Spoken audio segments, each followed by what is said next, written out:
कहानी शुरू होती है एक ऐसे युग में जब भारत की धरती पर राजे महाराजाओं का बोलबाला था। ऊंचे किले, सोने के सिंहासन और उनके पीछे छुपे कई राज, अधूरी मोहब्बतें और वो सच्चाइयां जो इतिहास की किताबों में नहीं मिलती। इसी दौर में जन्मा था अर्जुन, एक साधारण कुल का तेजस्वी बालक। आंखों में सपना था राजा बनने का, लेकिन तकदीर ने उसे महलों से नहीं, वीरानों से जोड़ा। हालात की ठोकरों ने उसे बना दिया डाकू, और जंगलों में गूंजने लगा नाम दिलेर डाकू अर्जुन। लोग कहते थे उसके डर से जानवर भी चुप हो जाते, लेकिन कोई नहीं जानता था कि उसी सीने में एक दिल था जो किसी की याद में हर रात टूटता था। फिर एक दिन जिंदगी से थककर, हालात से हारकर, अर्जुन ने एक फैसला लिया, क्योंकि उसे खुद नहीं पता था कि वो क्या ढूंढ रहा है। फिर उसने कहा, मुझे राजा के महल जाना है। बुजुर्गों ने उसकी आंखों में देखा और रास्ता दिखा दिया।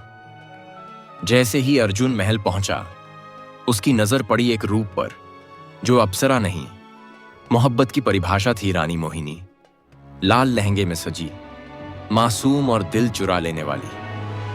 अर्जुन का इरादा चुराने का था, लेकिन दिल कहीं और ही निकल गया। मोहिनी ने पूछा, तुम कौन हो? अर्जुन ने झूठ कहा, मैं धर्मापुर के राजा का बेटा हूं।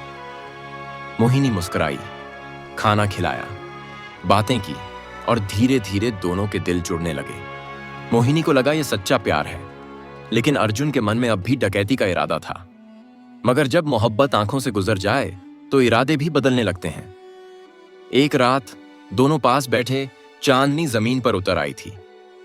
मोहिनी ने कहा, मैं तुमसे मोहब्बत करती हूं। अर्जुन ने भी हां कर दी, मगर अंदर ही अंदर सोचता रहा, बस थोड़ा और, फिर ये महल मेरा है।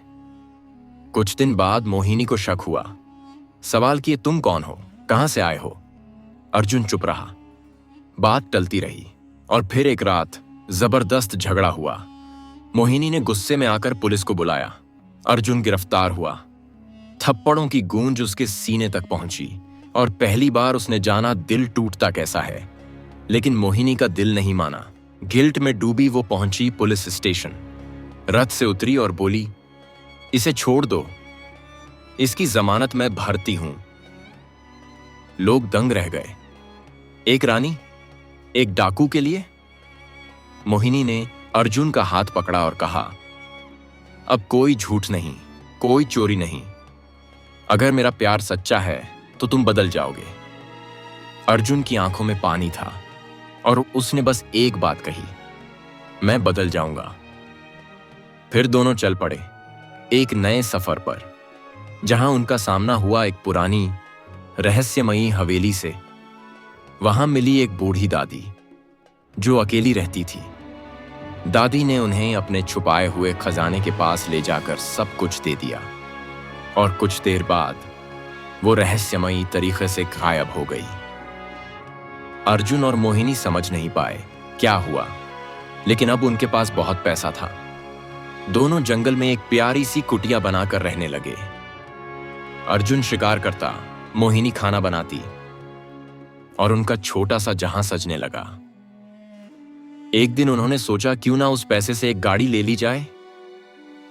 अर्जुन शहर गया और मोहिनी अकेली रह गई। तभी रानी के महल से कुछ सिपाही उसे ढूंढते हुए वहां पहुंच गए।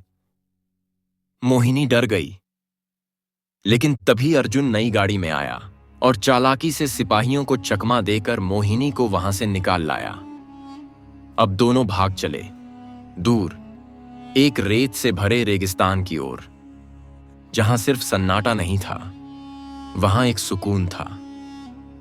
रेगिस्तान की वो हवाएं, वो रेत, वो खुला आसमान, जैसे मोहब्बत खुद उन्हें गले लगा रही हो।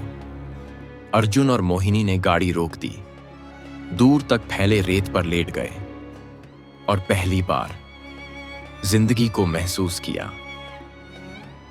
रेगिस्तान की उन रेत भरी शामों के बाद अर्जुन और मोहिनी ने तय किया, अब थोड़ा और जी लिया जाए, थोड़ा और घूम लिया जाए।